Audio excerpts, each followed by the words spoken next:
বন্ধুরা এই হাঁসটি জঙ্গলে পিকনিক করতে এসে ঘুমিয়ে পড়ে। এদিকে কাঠবিড়ালি এসে হাঁসকে ঘুমাতে দেখে বাইরে গিয়ে হাঁসের গাড়ির বাঁশের উপর লাফাতে শুরু করে। মাং মাং কোটাই কোনটাই রে? হ্যাঁ, এরপর হাঁস এসে কাঠবিড়ালিকে ধরে বলতে থাকে। এখানে কি হচ্ছে? কাঠবিড়ালির ছোট ভাইকে মার দেওয়া দেখে বড় কাঠবিড়ালি এসে হাঁসের পাও বেড়ায় কামড় দিয়ে দেয়। এরপর হাঁস কাঠবিড়ালিকে খুঁজে না পেয়ে চলে যায় সুইমিং পুলে গোসল করার জন্য। এরপর হাঁস কাঠের উপর উঠে যখনই লাফ দিতে যাবে এর ভিতরে কাঠবিড়ালি এসে কাঠের টুকরোকে সরিয়ে ফেলে।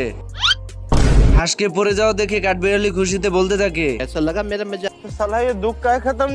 হাঁস তো কিছু না বুঝে আবারও লাফ দেওয়ার জন্য প্রস্তুত হয়। হাঁসের লাফ দেওয়া দেখে কাঠবিড়ালি এসে আবারও কাঠের টুকরো ঘুরিয়ে দেয়।